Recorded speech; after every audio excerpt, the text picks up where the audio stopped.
لأول مرة بتنظيم مشترك كأس العالم في نسختها رقم 29 بتنظيم مشترك بين 3 دول بمشاركة 6 دول عربية بتزين كرواتيا، النرويج، الدنمارك. السلام عليكم ورحمة الله. اللهم صل وسلم وبارك على أشرف الخلق المرسلين سيدنا ونبينا وحبيبنا محمد عليه أفضل الصلاة والسلام. أهلا بكم حبايب قلبي. باختصار شديد للغاية، بطولة العالم بتقام في الفترة ما بين 14 يناير وتستمر لمدة تحديدا 18 يوم، تنتهي 2 فبراير بعون الله. 2 فبراير الفينال.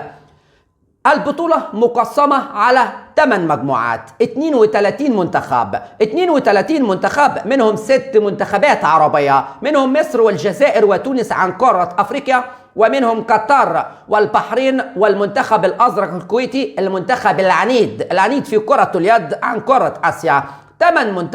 8 مجموعات، كل مجموعة 4 منتخبات، كل مجموعة 4 منتخبات. ال 32 منتخب مقسمين على 8 مجموعات. بيتأهل الأول والثاني والثالث للدور الرئيسي عشان يبقى 24 منتخب، ويخرج فقط صاحب المركز الأخير، صاحب المركز الرابع من ال8 مجموعات. يبقى 8 منتخبات بيلعبوا على تحديد المراكز كأس الرئيس من 25 لحد 32 فقط، وسلام عليكم.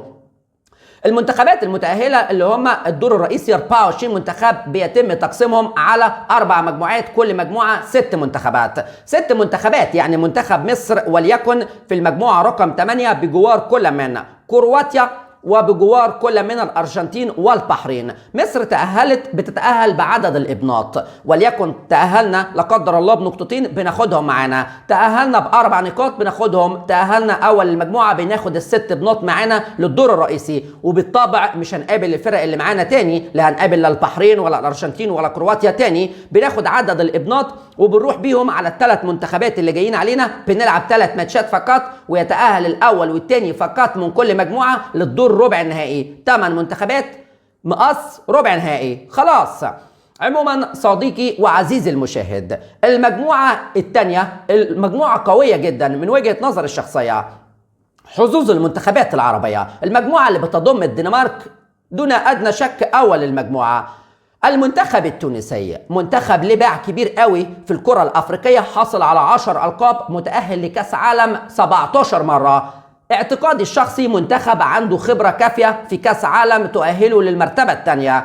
المنتخب الجزائري والإيطالي الاثنين هياكلوا بعض بلغة الكرة علشان المرتبة الثالثة، وإن شاء الله للأشقاء في الجزائر بعون الله. صاحب ال7 ألقاب في قارة أفريقيا، صاحب ال14 تأهل للمونديال، إن شاء الله المنتخب الجزائري يبقى ثالث المجموعة وقادر على تخطي الصعاب. المجموعة الثالثة اللي بتضم فرنسا والنمسا بجوار المنتخبين العربيين الشقيقين قطر والكويت. مبدئيا فرنسا أول المجموعة، الحظوظ واضحة بمنتهى الأمانة. المرتبة الثانية ما بين كل من وجهة نظر الشخصية، ابعد المنتخب النمساوي، المرتبة الثانية ما بين قطر والكويت. الكويت إن شاء الله الأزرق الكويتي قادر وبقوة على تخطي الصعاب. المنتخب الكويتي صاحب ال4 ألقاب آسيا، صاحب ال9 مرات تأهل لكأس عالم، لديه من الخبرات الكافية. منتخب قطر منتخب مجنس في كرة اليد، وهي الحتة دي اللي مش بتحببني في المنتخب القطري دون أدنى شك. إنما المنتخب الكويتي عنده رجالة، منتخب عنيد قوي في كرة اليد، قادر على الفوز على المنتخب القطري حامل اللقب في آسيا.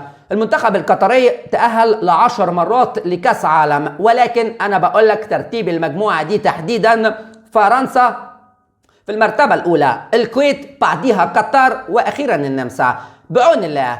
أما مجموعة منتخب مصر مع كرواتيا والأرجنتين والبحرين، مجموعة واضحة جدا جدا جدا. كمان منتخب مصر عنده أول ماتش أمام الأرجنتين، والتاني مع البحرين، والتالت مع كرواتيا. هيفنش على الأرجنتين والبحرين وهيروح لمنتخب كرواتيا، ومصر هتتأهل تاني المجموعة. كرواتيا في الصدارة، مصر مركز تاني، المركز الثالث الأرجنتين. للأسف الشديد المنتخب البحريني هيغادر من الدور الأول. أعتقد هو المنتخب العربي الوحيد اللي ممكن يغادر في الدور ده.